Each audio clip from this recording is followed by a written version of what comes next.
Boa noite, senhores internautas. Conforme foi divulgado, nós estamos, a partir de agora, iniciando essa live. E, claro, é evidente de que nós estamos vivendo um momento de pandemia no mundo. E no nosso Brasil não tem sido diferente, na nossa Bahia não tem sido diferente. Em muitas cidades, das 417 cidades do nosso estado, muitas pessoas têm enfrentado situações difíceis, inclusive muitos óbitos, né? Pessoas passando por dificuldades nesta questão da pandemia. E hoje nós escolhemos alguns temas para serem abordados aqui nesta noite. Então vamos falar sobre o enfrentamento da Covid, que é algo que interessa muito aos nossos internautas. Eu quero agradecer aqui as pessoas que já estão interligadas com a gente, internautas em todo o mundo. Nós estamos na página oficial de Jorge Schelles e eu quero agradecer aos internautas, às pessoas que já estão interagindo. E são temas importantes que nós vamos abordar. Vamos falar sobre o enfrentamento da Covid, vamos falar sobre obrigações do Estado e do município. Não, geralmente o Estado não tem um mecanismo. Se o Estado não tem um mecanismo, como é que o município vai ter um mecanismo? Então nós vamos abordar esse assunto também. Vamos falar sobre o transporte do paciente, como é feito o transporte do paciente, desde quando o paciente apresenta o sintoma até chegar ao tratamento da Covid-19. Nós vamos falar também sobre outros assuntos, principalmente o sistema de regulação do Estado. Antes a regulação nossa era feita em Vitória da Conquista. Hoje a regulação é feita na capital do estado. O que é que eu quero dizer? A central de regulação hoje em Salvador, ela atende 417 municípios na Bahia.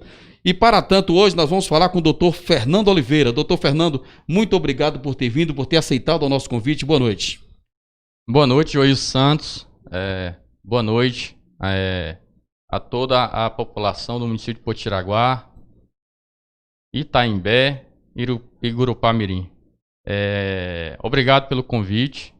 É sempre um privilégio estar aqui presente com vocês e espero tirar todas as dúvidas da nossa população. Bem, nós já sabemos, o profissional que o senhor é na área de saúde. Vamos falar um pouquinho sobre a sua pessoa. Quem é o doutor Fernando?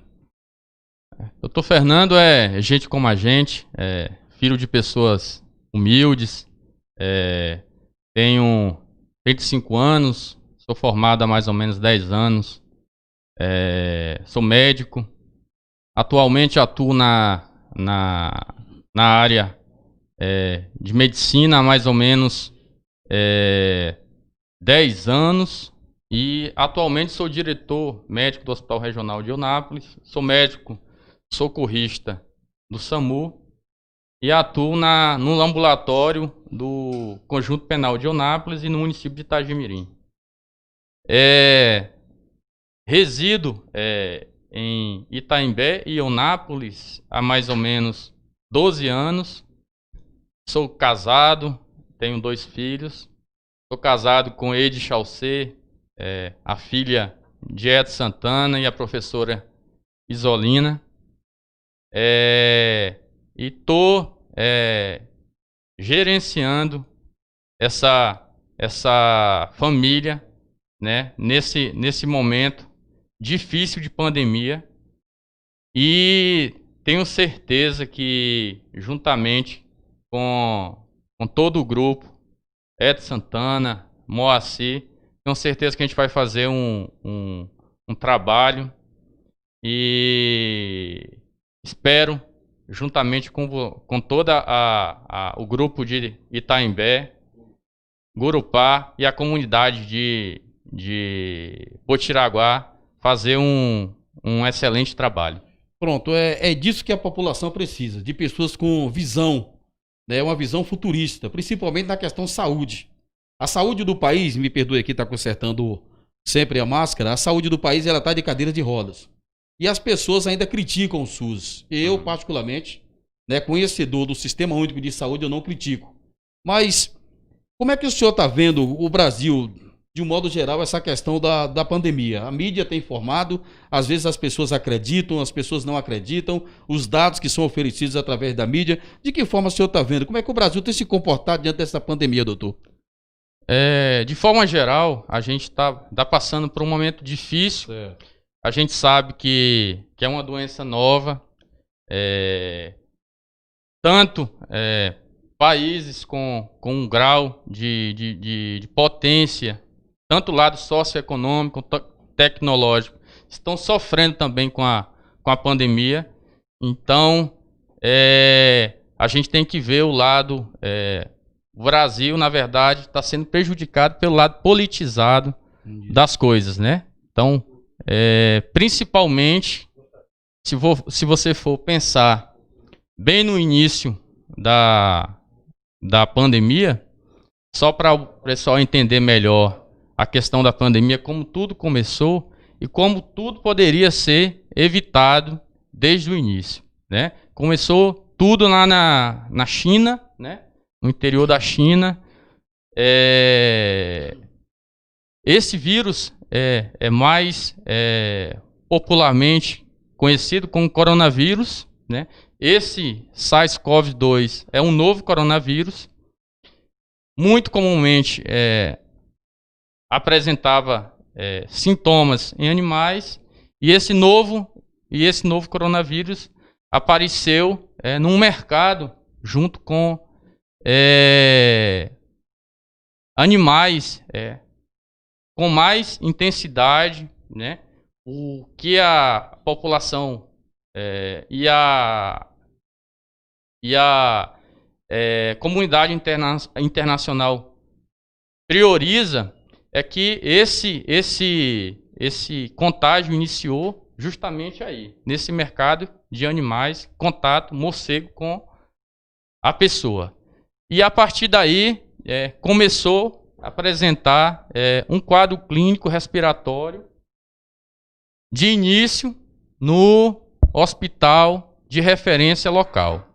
E aí um médico oftalmologista que trabalhava nesse hospital, vendo juntamente com seus colegas médicos esse contato, o mesmo contato, né, clínico, e aí iniciou, ele desconfiou como as pessoas estavam chegando com o mesmo quadro clínico respiratório, poderia estar iniciando um quadro de epidemia, né, um quadro respiratório, e aí alertou a direção do hospital, as autoridades chinesas em relação a esse vírus, né? Infelizmente, ele foi ignorado pelas autoridades chinesas e o vírus começou a se alastrar e iniciou esse quadro que vivemos hoje, tá?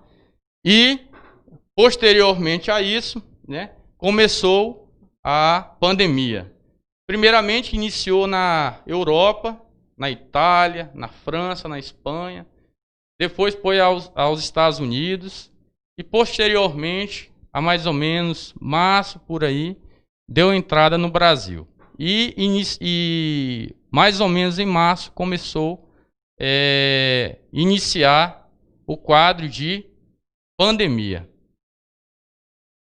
Eu quero agradecer aos internautas, inclusive muitas pessoas de Itaimbé, de Gurupá, aqui da própria sede, moradores de Potiraguá que residem em outros estados e até em outros países também participando desta live com a gente. Doutor, o senhor é entendedor da área, é um médico clínico geral, sabe da situação. O que deve ser feito para melhorar essa situação, doutor? Essa situação de momento na questão pandemia. São muitos os comentários, muitas as ideias, mas as concepções funcionam de maneira diferente. O senhor, como profissional de saúde, qual seria a sua opinião? Então, primeiramente, a gente tem que ver a questão da politização da pandemia. A gente vive numa pandemia e se não tivermos uma união de todos os setores, né? Governo federal, estadual, municipal, da sociedade em geral, a gente não vai conseguir vencer essa batalha que é esse vírus, né? Primeiramente, a gente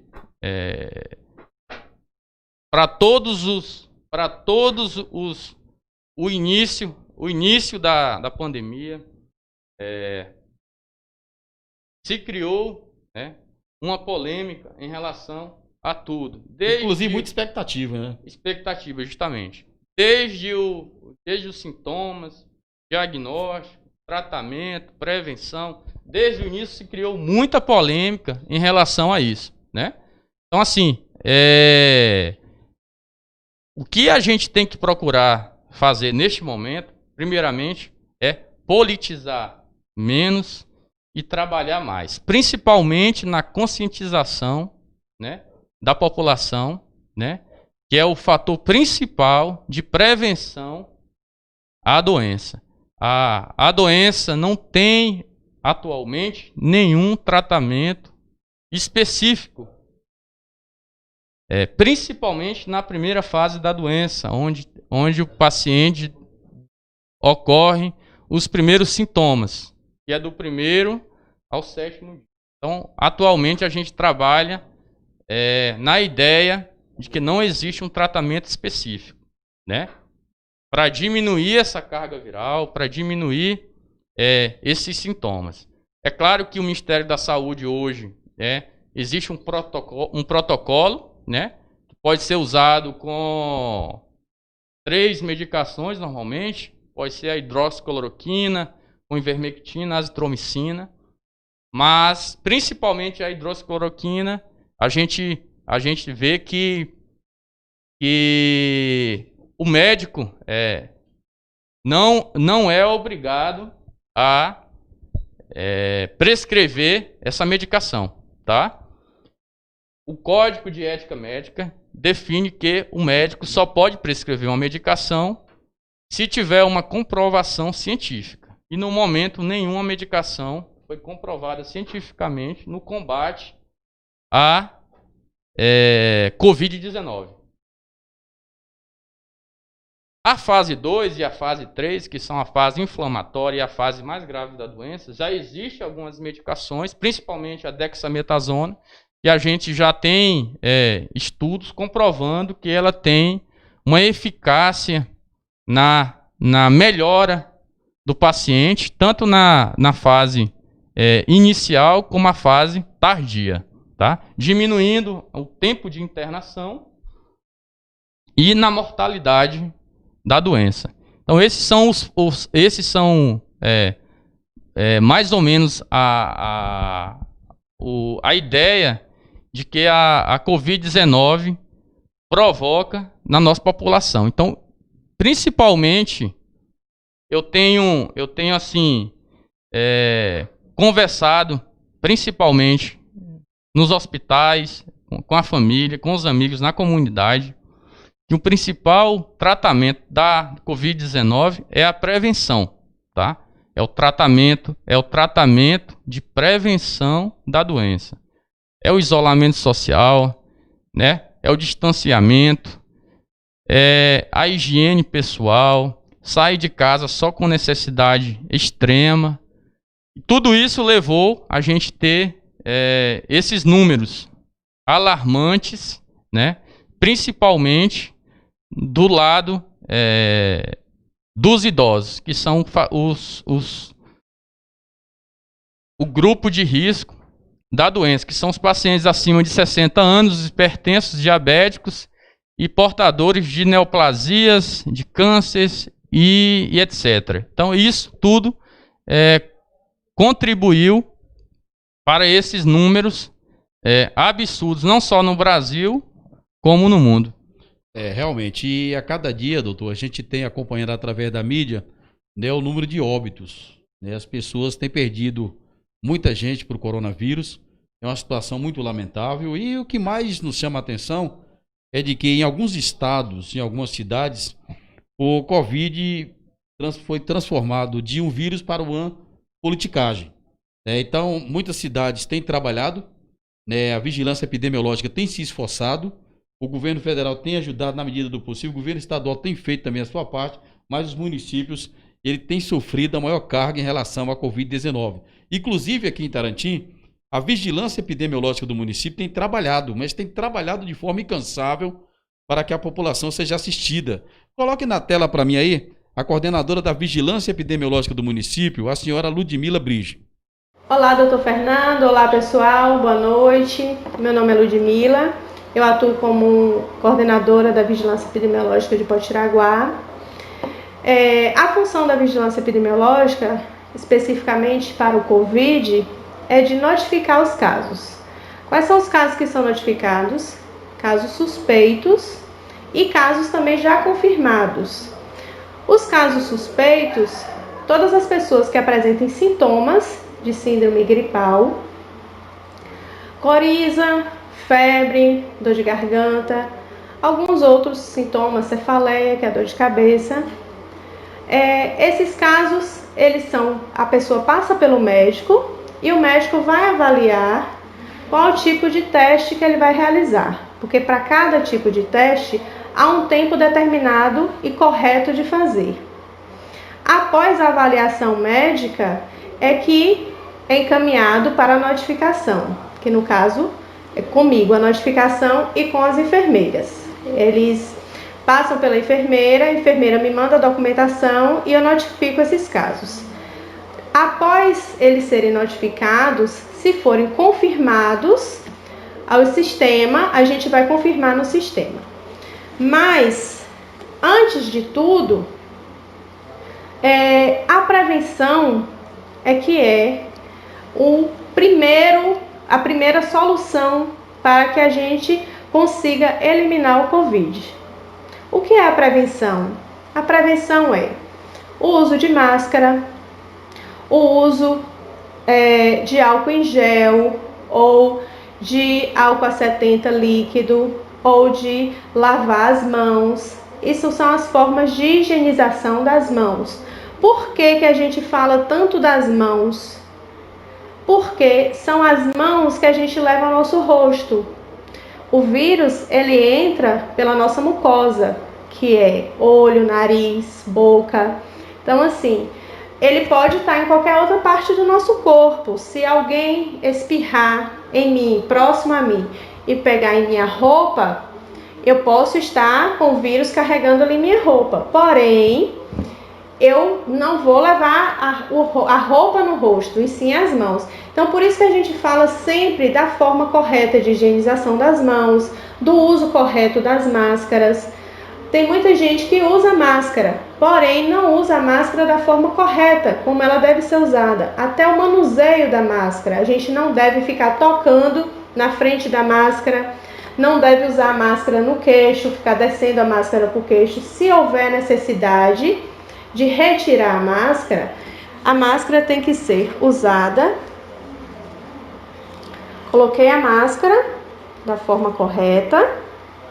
Se eu precisar retirar a minha máscara, eu vou retirar pelas laterais, fechar a minha máscara e segurar ela assim. Se tiver um saquinho plástico, colocar o saquinho num saquinho para reutilizar. E após 2 horas, o correto é você ficar trocando essa máscara. Então, o bom seria se você tivesse sempre na bolsa para você repor sua máscara. Principalmente se você tiver um ambiente que você vai transpirar muito, né? Então, o correto é trocar de pelo menos de 2 em 2 horas a máscara. Estou à disposição. Qualquer dúvida que tenha, tanto eu, Ludmila, como as enfermeiras das unidades de saúde estão à disposição para tirar qualquer dúvida. Parabéns pelo trabalho, de assistência, juntamente com a equipe, ninguém faz nada só. Importante, né, doutor? As recomendações. Sim, agradeço a Ludmila pelo excelente trabalho frente à vigilância epidemiológica do município. Parabéns pelas declarações e esclarecimentos. Eu falava aqui, doutor, sobre a questão da responsabilidade do Estado e do município.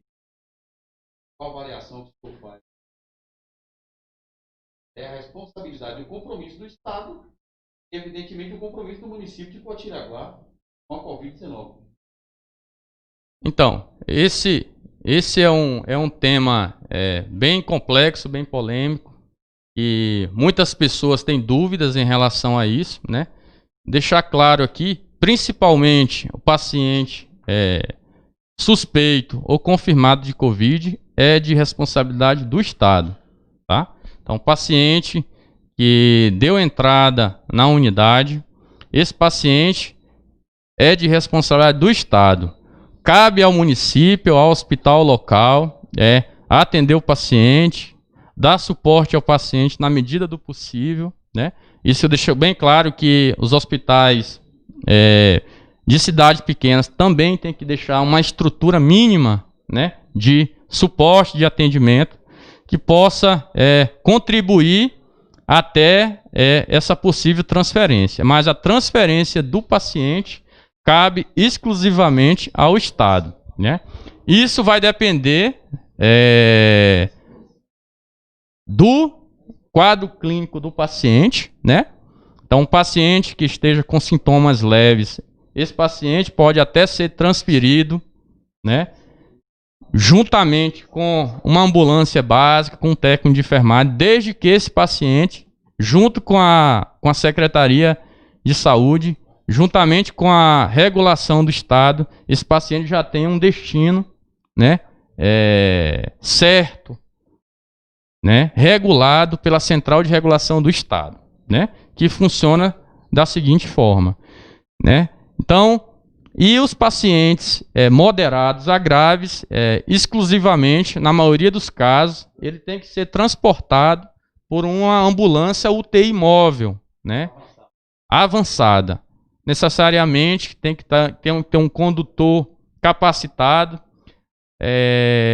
um enfermeiro capacitado, um médico, e muitas pessoas até dizem que tem que ser transportado com fisioterapeuta, né? Então, são 4 pessoas capacitadas para fazer o transporte desse paciente. Inclusive, caso de pacientes entubados, né, também tem que ser transportados para UTI móveis.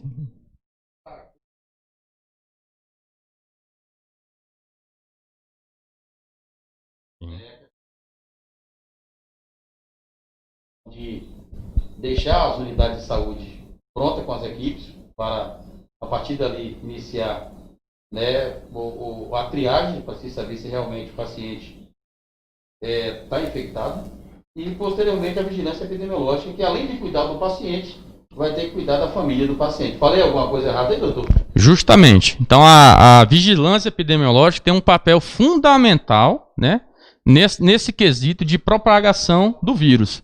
Porque além de monitorar o paciente em relação ao tratamento, vai monitorar principalmente os familiares e todas as pessoas que tiveram contato, né, inicial nos últimos 14 dias com esse paciente.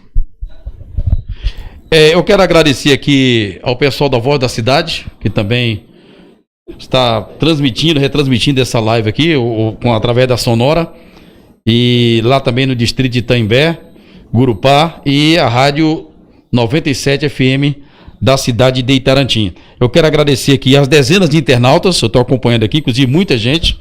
Eu não tive ainda a oportunidade de fazer as perguntas do internauta, ou de registrar aqui a participação dos internautas, mesmo porque nós temos aqui um assunto muito elevado para debater com o doutor Fernando, no caso, a questão da Covid-19. Então, já foi esclarecido sobre, né, a questão da obrigação do Estado, da obrigação do município, né? É a questão de prevenção, né? Mas não, eu quero ouvir mais pessoas, né? Eu quero ouvir mais pessoas. Coloca para mim na tela ali, Marcel, que é farmacêutico do município. Olá a todos, boa noite, doutor Fernando, tudo bom? Então, vamos falar um pouco da parte técnica dos exames laboratoriais, dos testes rápidos, que são utilizados para poder auxiliar no diagnóstico da Covid, certo? De antemão, nenhum desses exames, isoladamente, podem fechar diagnóstico para Covid. Tem que vir acompanhado, né, pelo menos de um exame clínico, né, dos dados clínicos e também dos dados epidemiológicos, certo? De antemão, vamos falar, né, do RT-PCR, o famoso teste do nariz ou o famoso teste do suave, né, do cotonete. Esse teste, a técnica dele é baseada na análise do DNA do coronavírus, né? Então, após a coleta, essa coleta é feita nas narinas do paciente, bem lá no fundo, então por isso realmente causa aquele incômodo na hora da coleta de muitas pessoas. Essa coleta dessa secreção lá no fundo é porque no início da infecção, no primeiro contato, essa região, né, a região da língua, né, das amígdalas, elas são as regiões mais afetadas inicialmente pelo vírus. O alojamento do vírus inicialmente dá nessa região. Então faz a coleta desse material. Esse material é colocado em um meio de cultura viral, né, onde o vírus vai proliferar mais rapidamente. Então essa amostra, quando ela chega lá no laboratório, ela já chega carregada de vírus. Lá no laboratório eles vão tirar 2 partes desse vírus para fazer a análise do RNA e do DNA, né, e comparar com a imagem, né, o DNA do vírus do SARS-CoV-2 que eles já têm lá em laboratório. Eles avaliam 2 partes, certo? Se as 2 partes for compatível com aqueles que ele tem lá no laboratório do Covid, então o exame sai um laudo como detectável, ou seja, positivo para Covid. Se em uma parte ele dá negativo e na outra ele dá positivo, o laudo já sai como inconclusivo, né? Quem tá começando a ver esse tipo de resultado também. E se as 2 partes derem negativas, né, não for coincidente com o DNA do coronavírus, o laudo sai não detectável ou não reagente, certo? Então, a parte inicial do coronavírus, né, a infecção inicial, ela é feita através por isso que deve ser feita através do PCR. Então, do 1º até o 8º dia se aconselha, né, se determina pelo Ministério da Saúde, a Organização Mundial da Saúde, que se faça o RT-PCR, certo? Passando para o teste rápido, né? O teste rápido são aquelas plaquinhas, né, a gente chama de cassete. Lá naqueles cassetes vão ter antígeno do SARS-CoV, né? Lá naquele cassete. Quando a gente pinga a gota de sangue e pinga o reagente, ele vai fazer uma corrida cromatográfica por capilaridade e vai se encontrar com o antígeno que tem do SARS-CoV ali. Se naquela gota de sangue tem o vírus ativo, ele vai se ligar lá no IgG ou no IgM e vai fazer aquela reação, né, aquela linha vermelha vai aparecer. No cassete, nós temos a possibilidade de ver 3 linhas. A primeira linha, ela tem que acontecer, né, que é a linha de controle, porque ali valida o teste, mostra que o teste está válido, e o resultado que ele der ali vai ser um resultado confiável. A segunda linha, geralmente os testes que tem IgG e IgM separado, vão vir com o IgG e o IgM em cada linha separada. Se ele reagir IgM, a gente sabe que é uma infecção de momento, então é uma infecção aguda. Se reagir só IgG, vai ser uma infecção já cronificada, o paciente já foi curado, já teve contato com o vírus e só está ali na sua memória imunológica do nosso organismo, certo? E o teste rápido, ele só é aconselhado a partir do 8º dia em diante. Por quê? Porque aí a partir do 8º dia que se vai conseguir produzir, que o organismo começa ali a produzir anticorpos contra aquela carga viral inicial do SARS-CoV-2. Outro exame também que nós temos disponíveis, né, é a sorologia, né, nos laboratórios. Lá tem algumas técnicas para fazer a sorologia. A mais comum é a imunofluorescência. Então ele vai usar, no laboratório, vai usar o soro do paciente, vai colocar em um aparelho, né, juntamente com outro reagente que se dá uma fluorescência no feixe de luz do aparelho. E esse aparelho vai ler a quantidade, né, de vírus, né, de partículas do vírus que está ali presente naquela amostra. Então a maioria dos laboratórios hoje já são automatizados, então a máquina faz tudo. E lá ele vai quantificar, né, por isso que alguns resultados no laboratório vem lá, quantidade de IgG, quantidade de IgM, porque ele quantifica, são testes quantitativos. Já o teste rápido são testes qualitativos. Qualitativo porque ele só vai dizer se você tem ou não. Ele não quantifica. Vai dizer se tem ou não. Então é isso. Cada teste tem o seu momento exato para poder estar realizando, para poder estar sendo feito. Não adianta a gente, nas pressas, querer utilizar o teste rápido logo, se é cabível fazer o RT-PCR.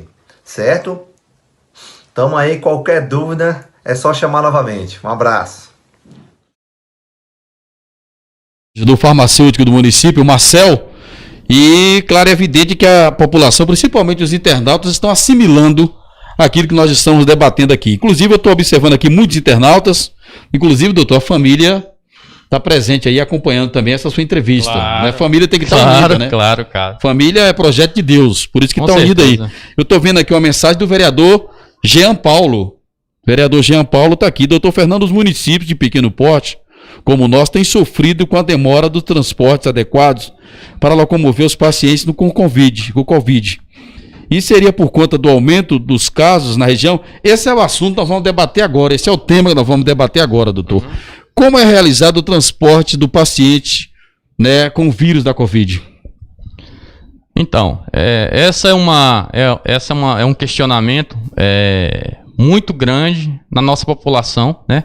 Principalmente naquelas pessoas com grau de esclarecimento, né, menor, e acha que normalmente é corpo mole da prefeitura, que é má vontade de alguns setores, né? E na verdade esse transporte, como eu já falei anteriormente, é feito pela regulação do Estado, né? Certo. Essa central de regulação de leitos e de internamentos, que é feito, né, dividido em 3 partes. Essa central de regulação é feita por uma regulação, né, de urgência, que normalmente é feita pelo SAMU, né, que regula casos urgentes, que não entra no caso o paciente COVID. Covid. Né? Que o paciente não COVID, o SAMU tem juntamente com a regulação, né, o médico regulador, ele é uma autoridade máxima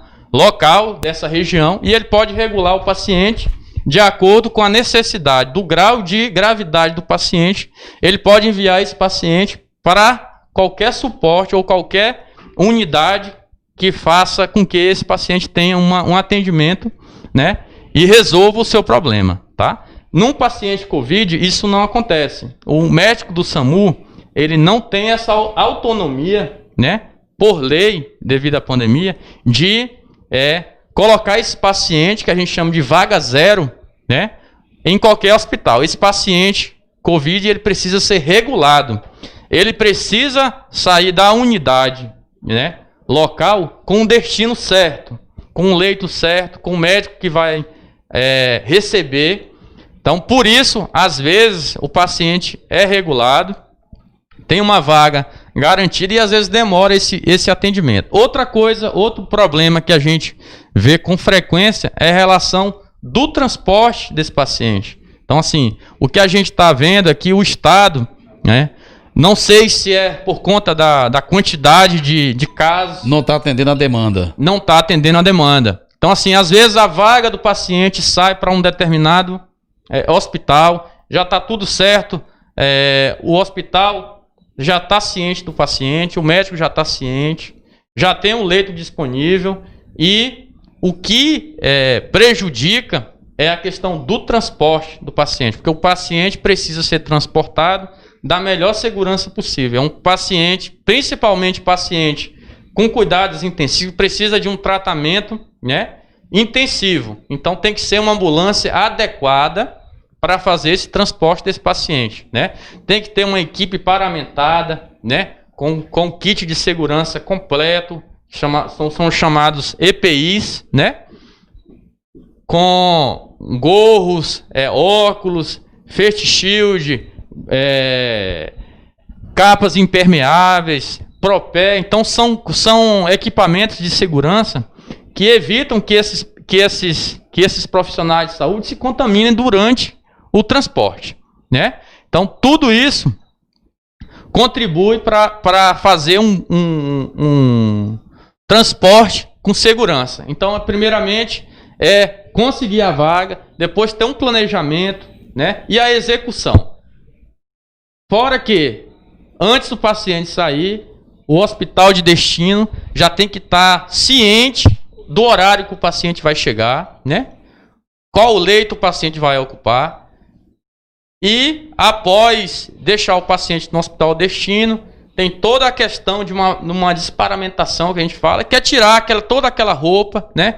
Que é onde, na maioria dos casos, existe a contaminação dos profissionais de saúde. Então tem toda uma técnica para tirar aquela roupa, né? Para os profissionais de saúde não se contaminarem. Então tudo isso influencia, que é para fazer um transporte com segurança para o paciente e para os profissionais de saúde, Joilson. Deixa eu ir aqui aos internautas, inclusive tem muitos internautas, são muitas as perguntas.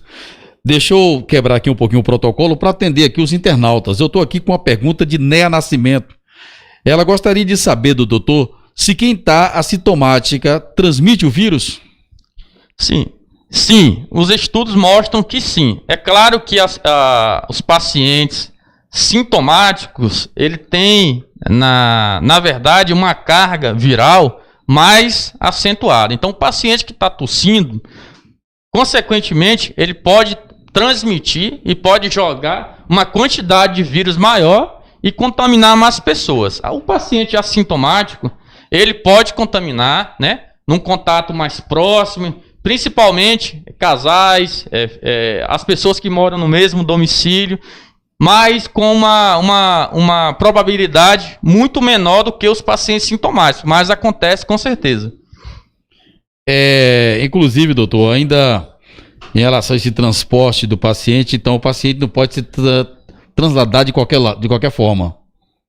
Não, é isso que eu expliquei. Então, além de ser um paciente complexo de tratar, né, existe também a questão da regulação. A gente não pode colocar um paciente diretamente numa ambulância e transportar esse paciente para a referência. Primeiro que não tem uma vaga. Então, o que pode acontecer? Ele pode ficar rodando na cidade, né? Vai falar, eu não autorizei esse paciente, vai em outro hospital, não autorizei esse paciente, e esse paciente vai ficar, muitas das vezes, aos cuidados do motorista da ambulância e de um técnico de enfermagem.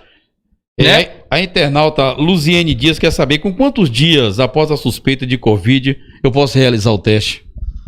Então, essa é uma dúvida bastante recorrente. Até Marcel, nosso farmacêutico, até conversou rapidamente, né, explicou exatamente, né, todo o contexto em relação a isso.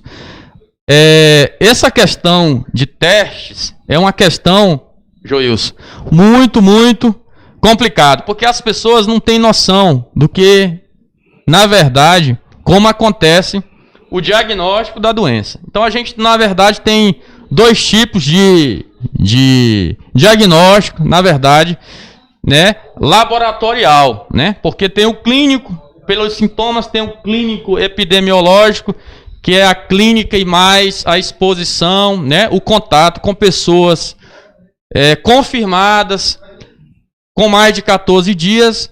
Tem o diagnóstico de imagem, que às vezes é a tomografia, né?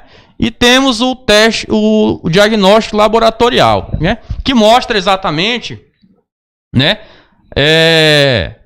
o vírus no organismo. Então a gente tem o PCR-RT, que é o SWAB, né? Que é aquele exame que a gente coloca o cotonete ou na via aérea do nariz ou na garganta, e aí a gente consegue ver pedaços do vírus, né?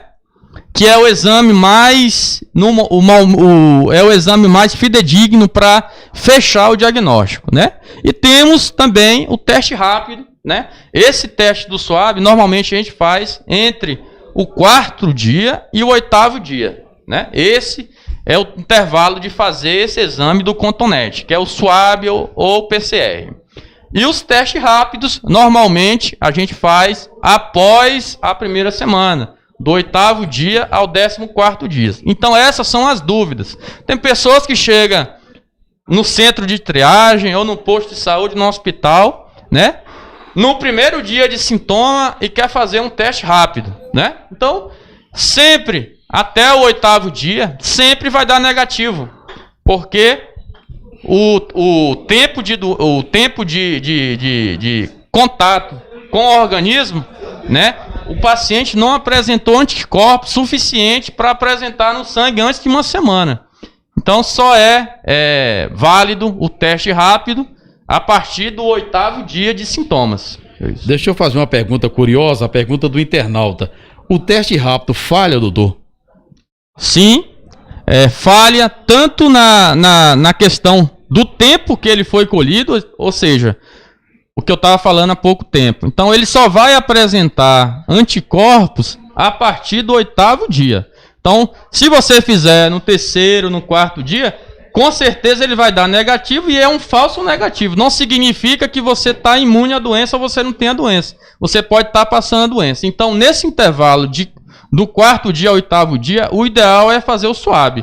Que aí o resultado demora mais um pouquinho, mas é mais fidedigno. E o teste rápido tem que ser realizado após o 8º dia até o 12º dia, normalmente. Do 8º ao 14º dia, desculpa. E existe uma situação, doutor, de que a vigilância epidemiológica, ela está, né, tendo dificuldade de controlar. Principalmente em algumas cidades, mesmo porque o paciente, o cidadão, ele sente alguma coisa, está com algum sintoma da Covid-19, até por um poder aquisitivo, ele procura um laboratório particular. Ele faz o teste no laboratório particular, o teste, né, dá positivo, mas ele não comunica à Secretaria de Saúde nem o setor epidemiológico do município. E nem a clínica, às vezes, né, faz esse comunicado. E essa tem sido uma dificuldade de muitas cidades.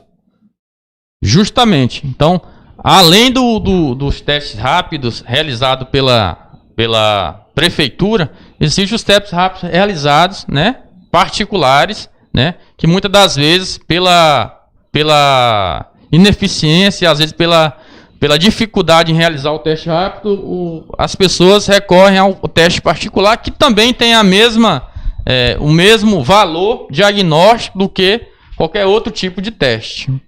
Bismarck Moreira, internauta, está com a gente. Doutor Fernando, levando em consideração que a responsabilidade do paciente de Covid devido à complexidade da doença, qual a posição do Estado em relação aos leitos de UTI e disponibilidade de ambulância de UTI avançada? Disso aí que o senhor falou, que é de responsabilidade do Estado, mas está atendendo a demanda na questão de UTIs e ambulâncias avançadas? Então, pela nossa experiência, atualmente, o que a gente está mais tendo dificuldade em relação à transferência do paciente para um centro especializado, justamente é isso. No início da pandemia, a gente tinha uma dificuldade em conseguir o leito disponível e o leito, né, mais apropriado para esse tipo de paciente, né? Hoje, 5 meses depois da pandemia, com o investimento do Estado, com o aumento do número de hospitais de campanha, o que a gente está vendo, Joilson, é que, infelizmente, o que a gente está presenciando é que esse transporte, essa transferência e essa não chegada do paciente à UTI, ao centro especializado, é a dificuldade no transporte do paciente. Então, tanto na parte do profissional que vai levar o doente, como o transporte em si, a ambulância em si. Então, assim, o que eu vejo, o que a gente pode melhorar, o que a gente pode atender e o que a gente podia dar de opinião em relação a isso, era o aumento desse número de profissionais disponíveis e o número dessa ambulância UTI móvel disponível no momento, no estado, para fazer o transporte desses pacientes. A internauta Elisama Nunes. Doutor, se possível, gostaria de saber se quem teve trombose em membros inferiores está no grupo de risco? Todas as doenças cardiovasculares, né? Como a gente sabe que o Covid é uma doença principalmente do trato respiratório, né? Mas em alguns pacientes, principalmente nos pacientes idosos, ela pode provocar doenças neurológicas, doenças cardíacas, doenças renais e doenças cardiovasculares também, tá? Mas a doença de membros inferiores não é a principal, tá? A principal é a hipertensão, é o diabetes, é a cardiopatia, é o paciente que tem câncer, é o paciente que tem uma síndrome de imunodeficiência adquirida, é uma paciente que tem alguma doença autoimune. Então, esses são os pacientes com mais fator de risco para a doença grave, no caso do coronavírus. Dona Isolina Santana está dando parabéns aqui a todos, em especial ao seu genro, isso porque ela sabe do compromisso dele com as pessoas, né, que ficam sobre os seus cuidados. Isso é muito importante, a participação da família, o incentivo que é dado pela família. E são muitas as perguntas, muitos internautas aqui, inclusive, doutor, lhe parabenizando que o senhor está contribuindo para as informações da população. Às vezes a população critica, as pessoas criticam por falta de conhecimento. Então é importante. Então essa live está sendo muito importante, né? Muitas lives nós vamos fazer ainda para debater outros assuntos, outros temas, mas eu quero ouvir outras pessoas, né? Eu quero ouvir, nós vamos agora, coloque na tela aí, o professor Levi Nascimento, ex-secretário de Administração e Educação do município de Potiraguá. Boa noite a todos, boa noite, doutor Fernando. O Brasil, o mundo, Potiraguá, não é diferente, vive a agonia do medo, vive a agonia da responsabilidade com esse novo tempo de pandemia do Covid. Gostaria de fazer uma pergunta, que é uma curiosidade minha, enquanto cidadão, enquanto pessoa, enquanto ser humano, que se preocupa comigo e me preocupa também com o outro. Em relação ao transporte do paciente de Covid, a pergunta é a seguinte: qual o protocolo implementado para o transporte adequado para o paciente suspeito ou confirmado com Covid-19, garantindo a biossegurança dos profissionais de saúde, assim como do motorista, do socorrista e do próprio paciente? Como deve ser feito? Pois não, doutor. Respondendo aí ao nosso querido Levi. Obrigado, professor Levi, pela pergunta. Realmente uma pergunta muito pertinente. Já tinha discutido aqui com nosso amigo Joilson sobre isso. Então, paciente Covid, não expliquei, tem que ser transportado da melhor forma e segurança possível, tanto para o paciente como para os profissionais que vão fazer esse transporte, né? O paciente tem que estar num grau de estabilidade clínica, né? Paciente, existe 3 tipos de paciente, o leve, o moderado e o grave, né? E esse paciente será transferido de acordo com esse quadro clínico, né? E, além disso, além do quadro clínico do paciente, existem os protocolos, né, de segurança para os profissionais de saúde, que são os EPIs, os equipamentos de segurança individual, né, que eu comentei agora há pouco. Então, cabe, novamente repito, cabe ao Estado, né, essa regulação, né, essa conquista de leito para o paciente, e cabe ao município manter o paciente da melhor forma possível, né, com suporte básico necessário, até que chega essa regulação e chega esse transporte adequado. Como eu falei anteriormente, esse é o maior problema hoje em dia, desse transporte com segurança do paciente, que é a questão do transporte e do profissional que vai fazer esse transporte. É muito sério isso aí, muito sério, e a gente precisa estar atento a essa questão, porque quando o paciente chega na unidade de saúde, às vezes a família não quer nem saber, né? Principalmente quando a regulação sai. Eu teria muitas perguntas para fazer para o senhor, doutor, sobre essa questão da regulação, né? Porque às vezes as pessoas não conhecem, não entendem, e acha que a regulação depende do prefeito, depende do vereador, depende do secretário de saúde, e na verdade não depende, né? São 417 municípios do estado, né, às vezes participando de uma regulação, e a regulação não depende do município, né? E como diz o outro, é muita sorte, às vezes, e muitos também não têm essa sorte. A gente conhece a situação de que mesmo com a regulação o paciente vem a óbito, e aí a família às vezes não aceita. Então nós vamos falar daqui a pouco sobre essa questão de regulação. Ismênia Santos, ela faz aqui uma indagação internauta, eu quero agradecer a ela e os demais. ela faz aqui uma indagação muito importante.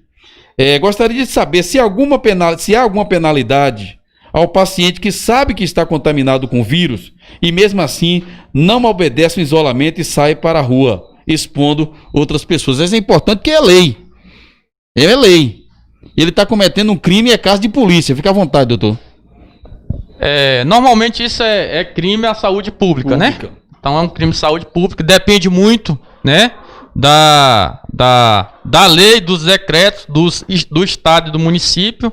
A gente sabe que essa demanda o governo federal manteve, né, e perdeu no STF para os municípios e estados. Então cabe a cada estado e a cada município, né, multar, né, ou prender fazer valer o que diz a lei, né? Fazer valer o que diz a lei. Então é um crime de saúde pública. Então esse paciente que esteja confirmado e saia sem autorização da vigilância epidemiológica, cabe a ele punição, com certeza. Pronto, deixa eu agradecer o blog do Ed, inclusive faz aqui também uma indagação. Um paciente diagnosticado com a Covid-19 pode assinar um termo de responsabilidade?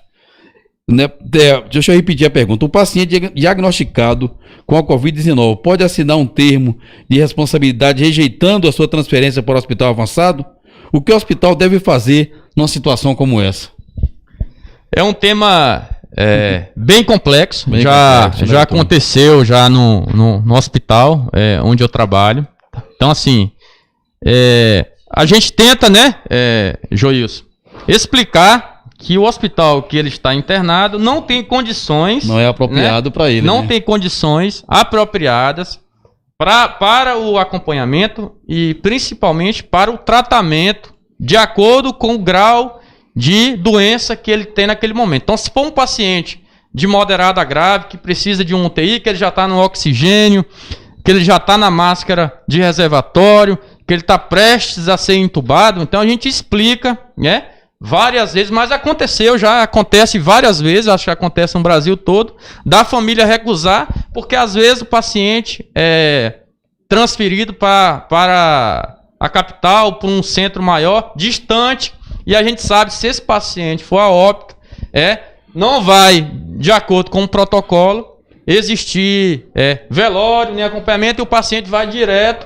né, para o cemitério. Então, muitas das vezes, a família, ela recusa esse tipo de transporte justamente por isso. Quer um lugar mais próximo, não quer um lugar muito distante. Até então, a própria questão financeira da família também tem uma grande influência, né? Não tem nenhum suporte familiar nesse local. Então, tudo isso influencia para a recusa dessa família em querer esse tipo de atendimento.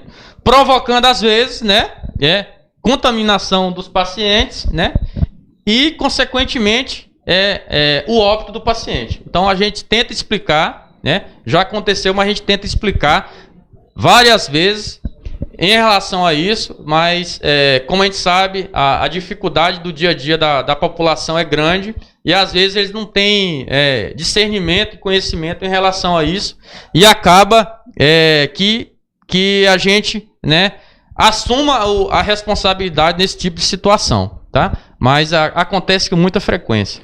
Nós já falamos, doutor, eu quero repetir aqui a situação, é sobre a questão da regulação. Certo. Né? Mas eu quero que os internautas estejam comigo nessa situação aí.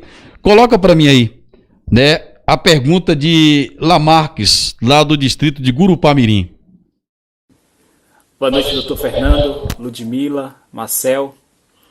Eu sou Lamarques, atuo na área da saúde no distrito de Gurupamirim. E sou sempre questionado na seguinte pergunta.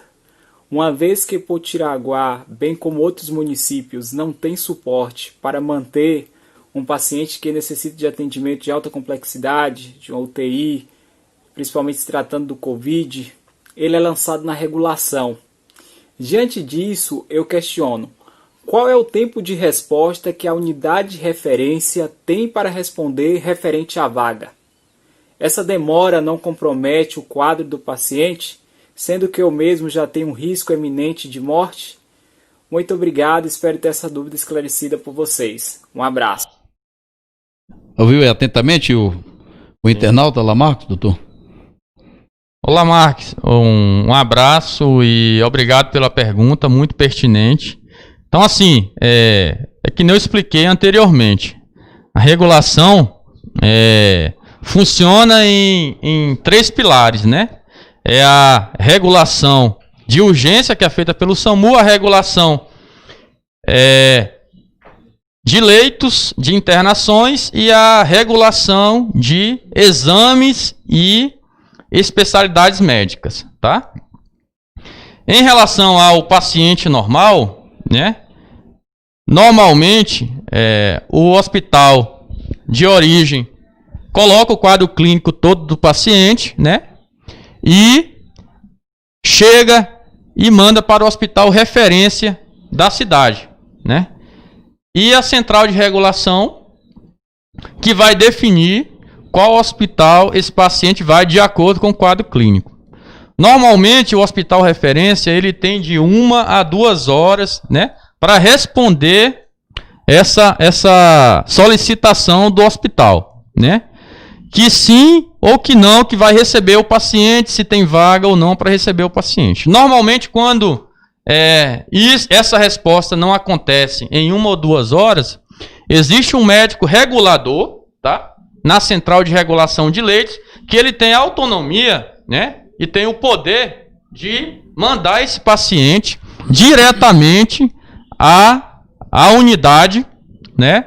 Que tenha esse suporte necessário para o tratamento do doente, tá bom?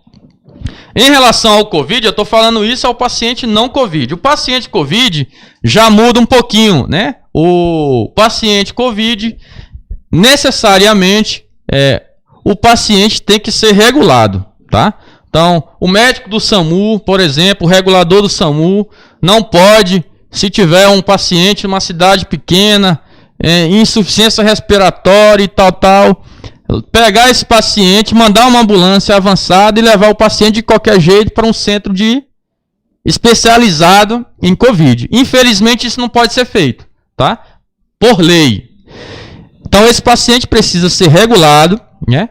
A central de regulação vai agendar e conseguir um leito, um médico responsável por receber esse paciente, e esse paciente só será transportado com a vaga autorizada, tá? A partir do momento que a unidade de saúde comunica a regulação começa a captar a vaga. Justamente. Então esse paciente vai ter que aguardar, né? Não tem nenhum jeito desse paciente Covid sair da unidade, né? Se ele fosse não Covid, se a cidade tem uma regional SAMU ou tem um SAMU na cidade, esse paciente poderia ser regulado via vaga zero, que é o regulador que manda, é a autoridade máxima sanitária da região e do município, ele manda o paciente diretamente, mas o paciente Covid não pode ter, né, essa regulação vaga zero. O paciente tem que ser regulado 100%. Então isso, além disso, além da deficiência de ambulância, ainda tem a questão da regulação que tem que ser feita de acordo com a referência. Então isso que complica demais o paciente ser transportado com mais rapidez até o centro especializado do tratamento. Bem, nós estamos entrevistando o Dr. Fernando Oliveira, clínico geral, né, se disponibilizou hoje a nos dar essas explicações, e nós estamos, né, com essa live. E o tema principal é Covid-19, que é o caos do momento. E nós estamos debatendo nesse momento a questão da regulação. Eu gostaria de que colocasse, me dá na tela ali, mais um internauta. Me coloca aí o professor Guto, lá de Itaimbé. Boa noite. Tudo bem, doutor Fernando? Me chamo Guto, sou professor aqui no distrito de Itaimbé, hoje atuando na coordenação das escolas dos distritos. Doutor, com o surgimento da Covid-19, que pegou grande parte da população de surpresa, inclusive a nossa, aqui da nossa comunidade, surgiram vários questionamentos, né? Um deles é sobre de que forma ocorre o sistema de regulação de pacientes. Eu queria que o senhor tirasse as nossas dúvidas, né, inclusive a minha, sobre o tema. Muito obrigado. Pois não, doutor, fica à vontade. Então, professor Guto, de Itaimbé. Professor Guto, um abraço, obrigado pela pergunta. Então, continuando, né, o tema, já falei, né, que o transporte deve ser feito de acordo com o quadro clínico do doente e com segurança máxima para as pessoas, para os profissionais que farão esse transporte. E que esse paciente deve ser transportado de acordo com a regulação médica. A partir do momento que a regulação do Estado, né, autorize esse leito, né, e aí esse paciente será transportado, né, via Estado, com ambulância do Estado. Se for um paciente grave a moderado, será com a ambulância avançada, uma UTI móvel, com médico, com técnico, com médico, com enfermeiro e com um condutor, capacidade, e às vezes até, que diz o protocolo, um fisioterapeuta, tá? Então esse é o protocolo inicial, né, do transporte desse paciente COVID. É a questão da regulação, não é fácil, né? Um paciente na regulação não é fácil. Eu creio que não há prioridade, né, doutor? Não há prioridade, né? A questão é quem chegou primeiro, né? Às vezes a gente está numa demanda de 3, 4 pacientes. Tem, muitas das vezes, a questão da idade do paciente, né? O prognóstico do paciente. Mas, na maioria das vezes, a questão mesmo é quem chegou primeiro, quem está na fila, quem tem maior probabilidade de sobrevivência. Então, tudo isso também influencia na hora da regulação. O prontuário do paciente que vai dizer. Também. Coloca na tela para mim mais um internauta, Gilberto, aqui do município de Potiraguá. Boa noite, doutor Fernando. Eu peguei Covid-19. Eu queria saber do senhor que eu posso pegar de novo. Qual foi a pergunta aí? Se há a possibilidade, ele já contraiu o vírus, né? Já passou por todo o procedimento de isolamento, está curado. Qual é o risco dele pegar de novo, doutor? Então, essa é uma pergunta que eu escuto. É uma pergunta que eu escuto todos os dias, né? Todos os dias. Obrigado, Gilberto, pela pergunta. É uma pergunta muito interessante. Eu escuto isso todos os dias na prática, no meu trabalho, tá? Assim, inicialmente, no início da pandemia, se dizia que o paciente contaminado, curado, ele criava anticorpos e esses anticorpos evitavam que essa pessoa, né, novamente, outra vez, se contaminasse, tá? Mas nas últimas semanas, né, teve 2 ou 3 casos, relatos, né, de pacientes que teve recidiva, que foram reinfectados, né, com a Covid-19, né? Então fica esse alerta, muitas das vezes as pessoas achando que já pegou o vírus, que já tem anticorpos, anda sem máscara na rua, não respeita. Então assim, a questão de andar de máscara, até eu falo aqui, repetir, a questão de usar máscara não é uma questão de evitar ou não o contato. É uma questão de respeito, é uma questão de respeitar a comunidade no geral. E é claro, não evitar que esse raio caia 2 vezes, né, Joilson? Então, esse cara, a gente tem poucos relatos, é claro. Eu acredito que a maioria dessas pessoas vão ficar imunizadas, mas é claro que toda regra é exceção e a gente tem que ter cuidado em relação a isso.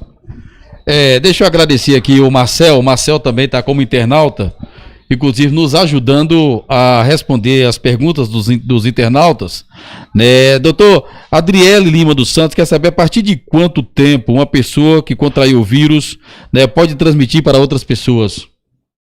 Então, pergunta interessante.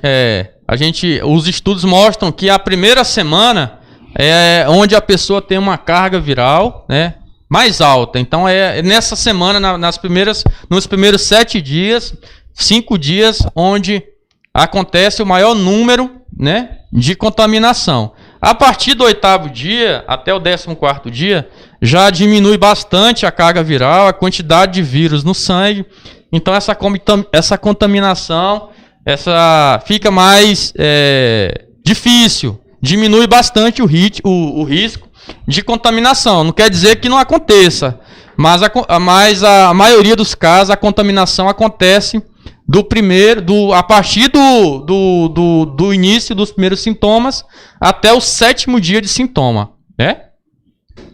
Existem algumas perguntas, inclusive dos internautas, e algumas que geram algumas dúvidas. Por exemplo, André Oliveira está dando aqui: boa noite, doutor Fernando. Gostaria de saber se uma pessoa infectada com a Covid, após 15 dias de isolamento, ela já está curada?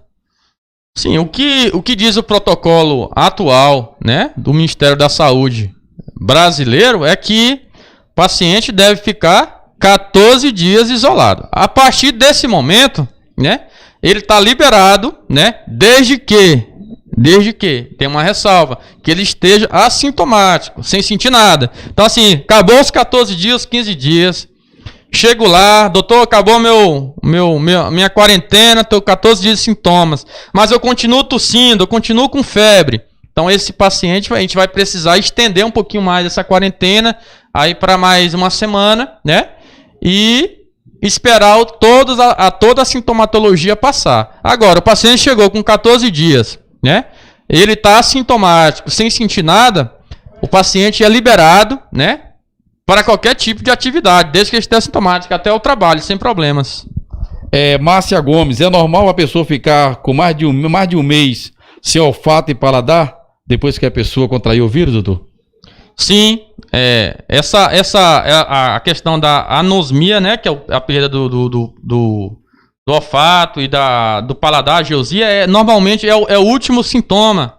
Às vezes o paciente cura da doença, né, 15 dias, então essa perda do paladar, ela persiste por mais um pouquinho de tempo, normalmente aí de 30 a 45 dias, e aos poucos, essa sensibilidade vai voltando.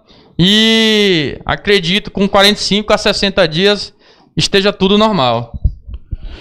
São muitas perguntas, é evidente que são muitas dúvidas, inclusive muitas pessoas parabenizando a iniciativa da live, o trabalho profissional que o senhor presta, né, as respostas que o senhor tem dado, as dúvidas que estão sendo tiradas, né, através dos internautas. Então são muitas pessoas, né, que estão nos acompanhando neste momento, inclusive Joanildo, parabéns, doutor Fernando, pelo esclarecimento acerca da Covid, parabéns ao secretário de administração Diego Scheles e a equipe por nos proporcionar essa live, tão importante, né, para o momento que estamos, inclusive parabenizando aqui o secretário de saúde do município também pelo trabalho, né, Joaquim, que tem prestado à comunidade aqui, né, do município de Potiraguá, não só na sede, como também nos distritos de Itaimbé e também de Gurupá.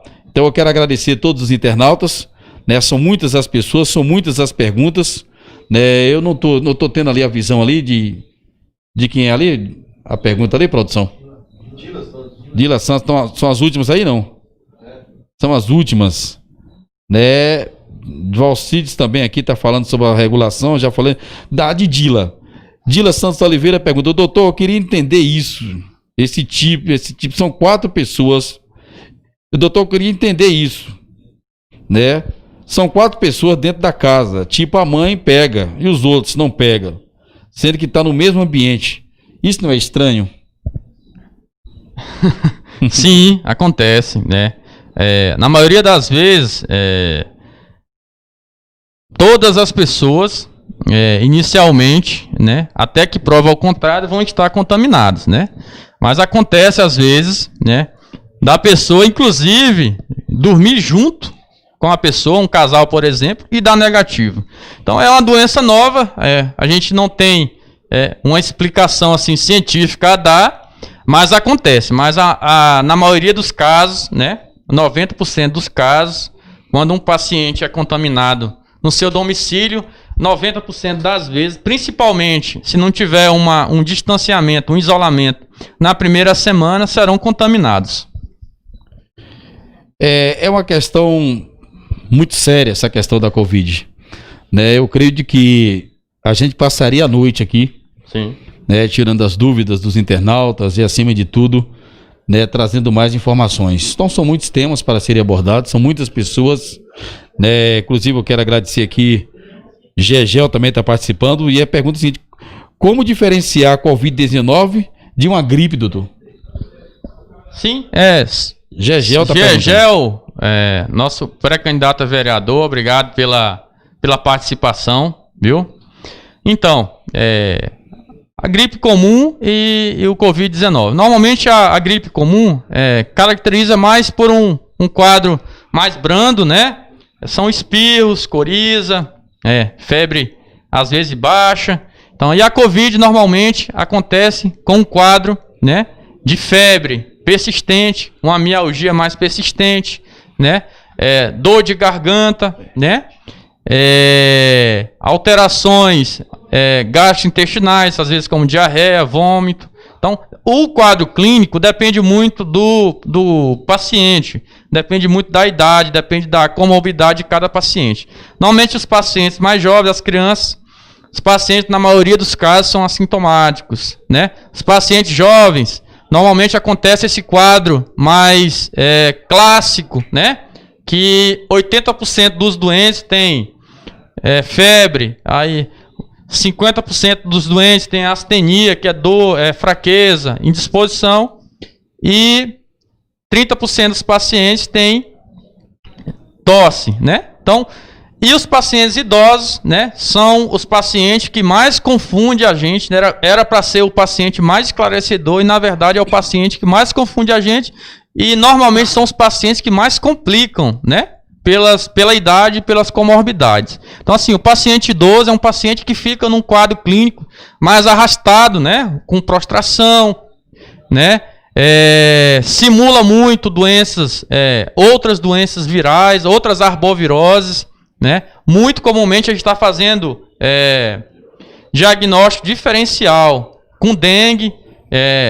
Na prática médica, a gente está vendo paciente idoso chegar às vezes com diagnóstico de dengue, e porque causa um quadro clínico parecido, dor retroocular, dor atrás dos olhos, cefaleia, dor de cabeça, dores musculares, dores articulares, deficiência do apetite, diminuição do apetite. Então é um quadro muito parecido com o quadro de dengue. E às vezes o paciente idoso não apresenta sintoma respiratório como o paciente mais jovem.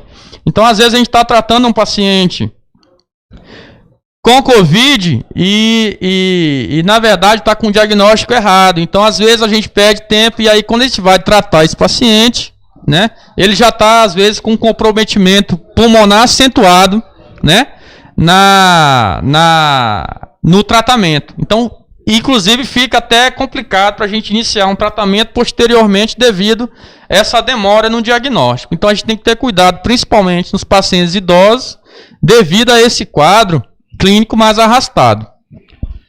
Doutor Fernando, o internauta Rafael Reis pergunta o que acha da ivermectina e uso preventivo. Então, como eu falei, o tratamento eu falei pouco aqui. O tratamento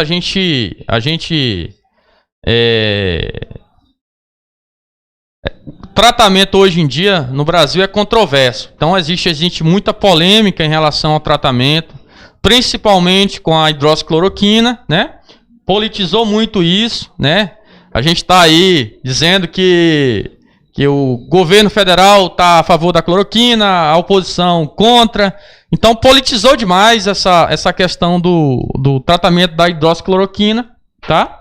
Da ivermectina e da azitromicina. Assim, em relação à parte científica, não tem nenhum estudo científico comprovado, né, que a gente possa bater o martelo e dizer que esse tratamento funciona para curar a Covid-19, tá? E a ivermectina está dentro desse parâmetro. A ivermectina foi feito um estudo in vitro, né?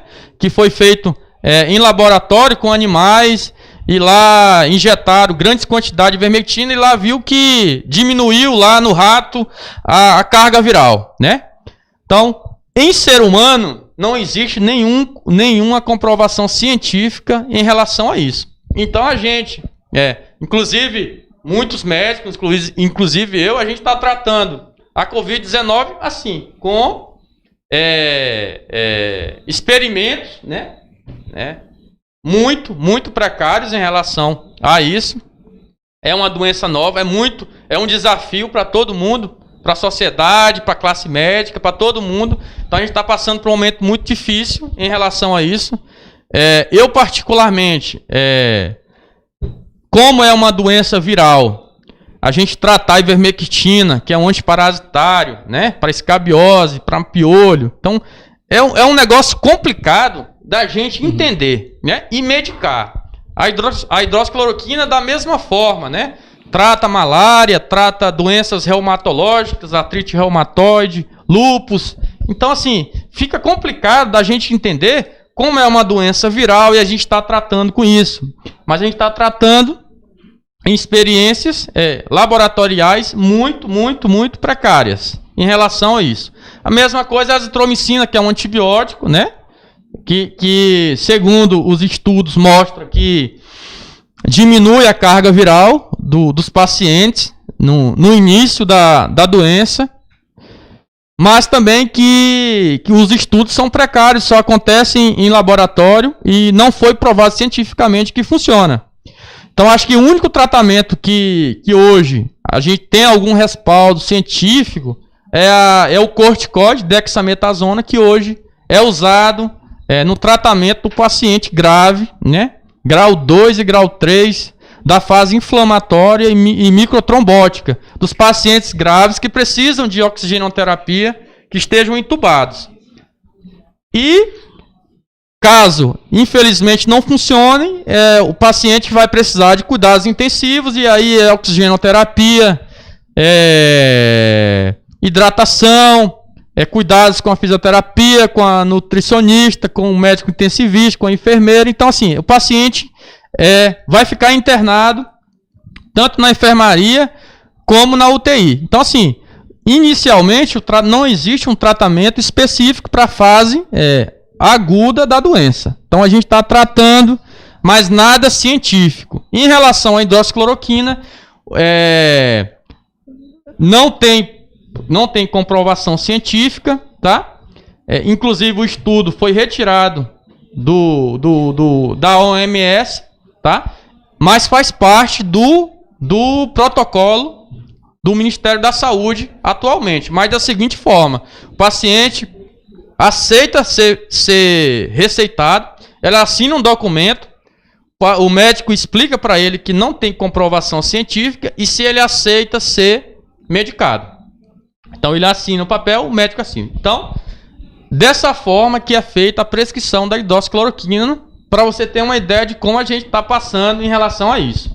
Então, isso é mais ou menos em relação ao tratamento da Covid-19. São muitas dúvidas, né? Mas eu espero que tenha esclarecido aí da melhor forma possível. A internauta Gisane quer saber se as crianças pegam a Covid ou não. Ou pegam, porém, são assintomáticos? Sim, graças a Deus, né? Então já basta os idosos, né, com comorbidades, com hipertensão, diabético. Então, assim, as crianças, o que a gente tem experiência, os relatos, tem uma incidência muito menor nas formas graves da doença, né? Isso não significa que elas têm um potencial para não adquirir o vírus. O que mostrou, né, a incidência é que elas têm um potencial muito pequeno de desenvolver a forma grave da doença. Não significa que ela tem uma certa resistência à doença, tá? Então, assim, ela pode adquirir, com certeza, mas com um grau, graças a Deus, bem leve. Muitas das vezes o paciente, na maioria dos casos, 80% dos casos dos casos de pediatria são assintomáticos. E aí 10 a 15% são moderados, e aí a maioria, 1%, acho que das crianças, podem desenvolver o quadro grave, a forma grave da doença.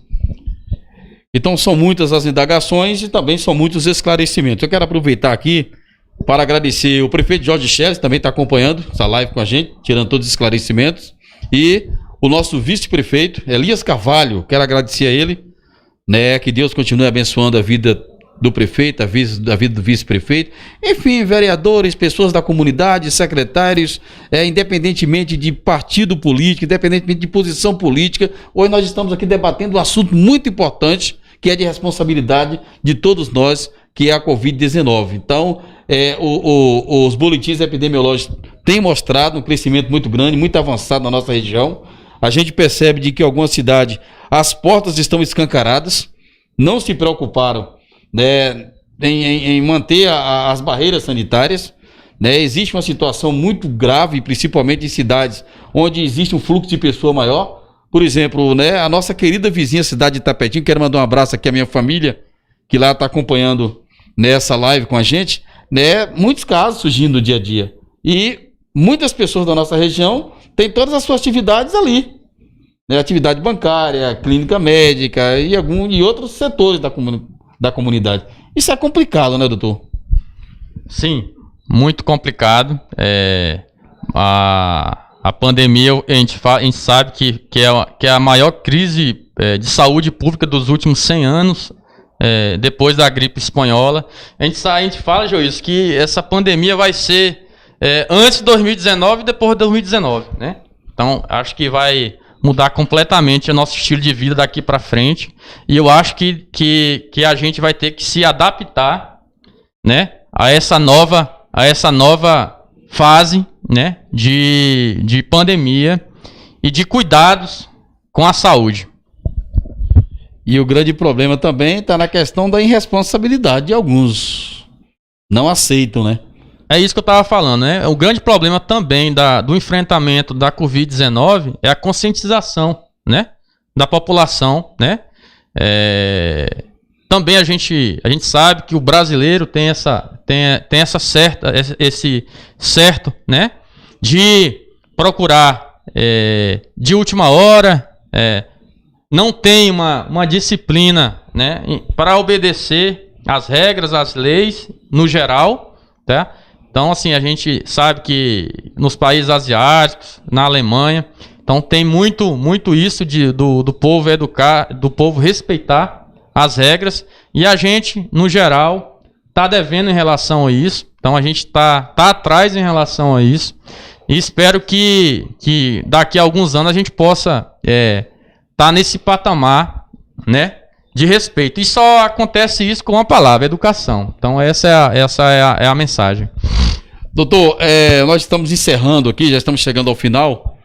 Inclusive eu quero aqui pedir desculpa a muitos internautas, foram muitas as perguntas, mas foram perguntas associadas a algumas respostas que o senhor já tinha, né, esclarecido a população. Então por isso que a gente selecionou aqui algumas perguntas. Tem muitas dúvidas, né, até uma outra oportunidade para a gente tirar dos internautas, mas eu quero agradecer. Teremos que fazer umas 4, 5 dessas para tirar todas as dúvidas.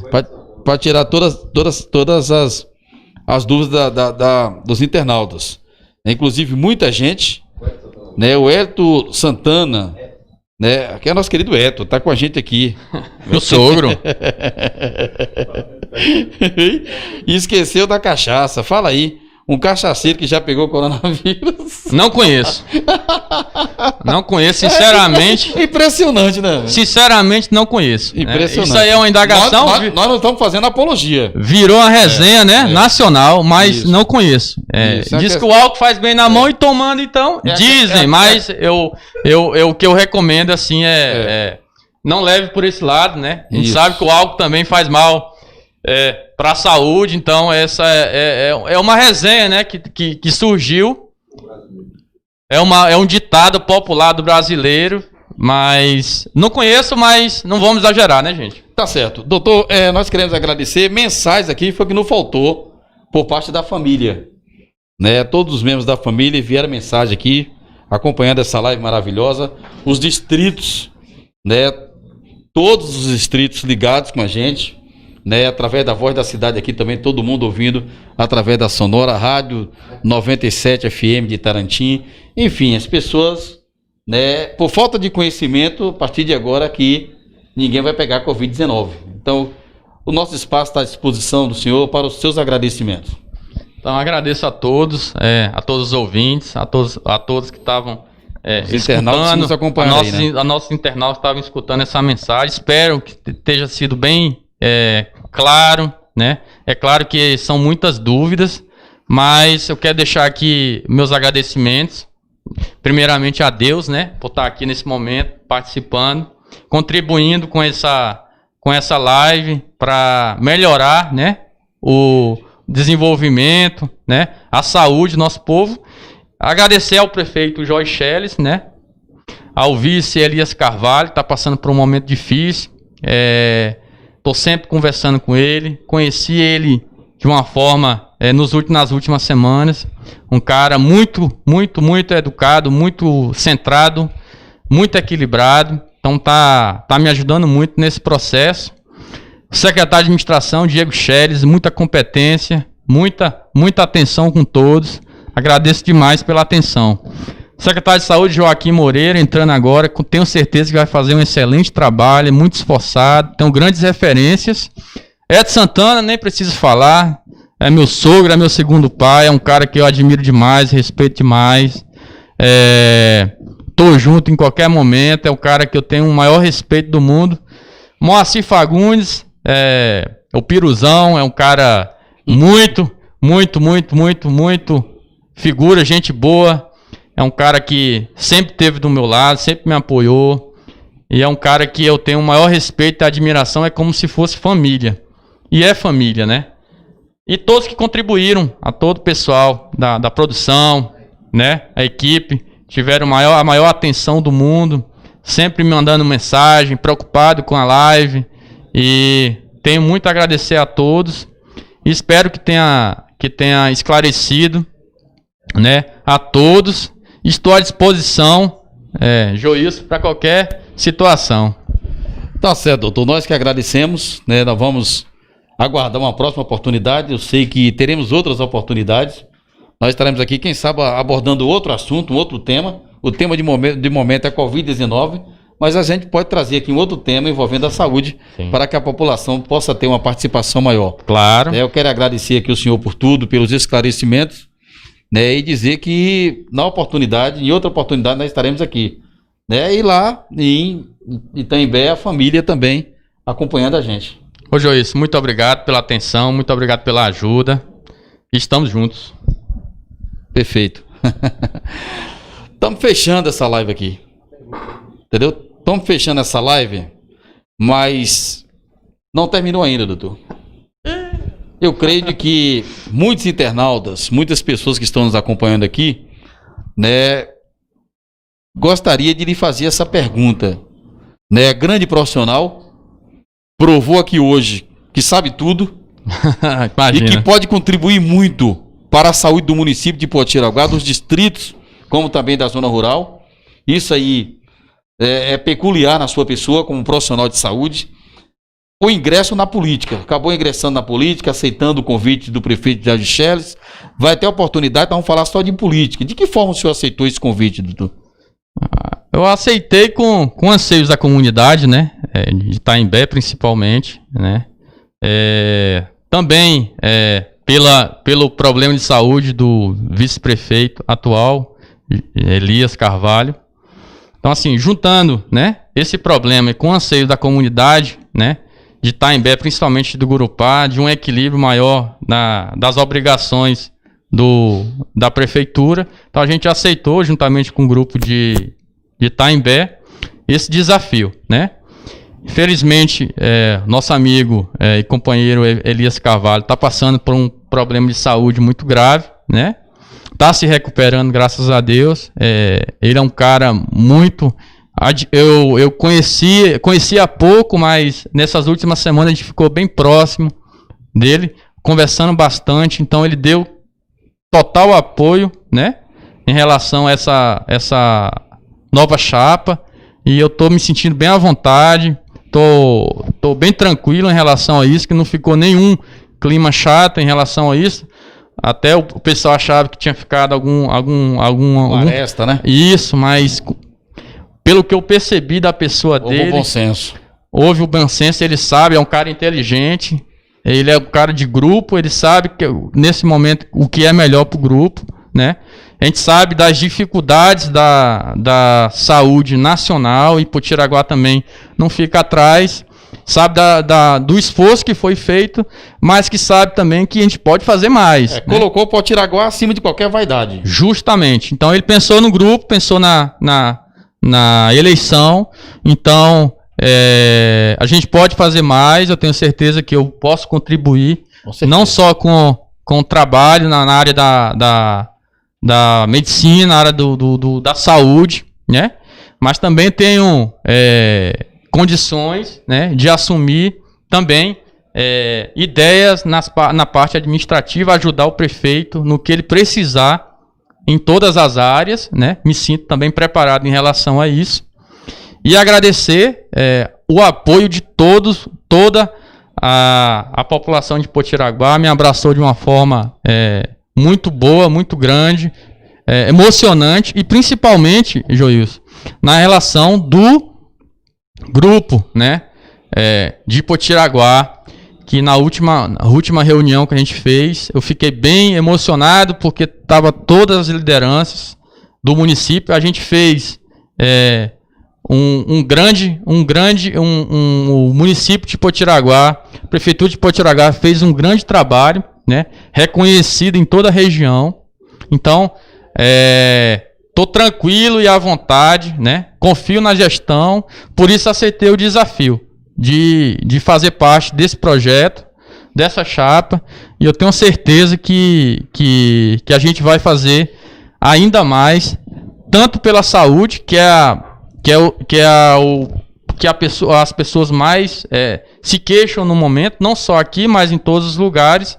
E eu acredito que com a ajuda de Deus, do grupo, a gente tem um grupo, o maior grupo político da história de Potiraguá, foi formado com Jorge Scheles. Ele tem esse mérito também em relação a isso. Trabalhou demais nesses últimos 3 anos e meio. Então, isso que credenciou para eu aceitar esse desafio de, juntamente com o grupo de Itaimbé, Edson Santana, Moacir, Beto Caprini, a gente conseguir firmar esse acordo, e com certeza a gente vai fazer história no dia 15 de novembro, tá?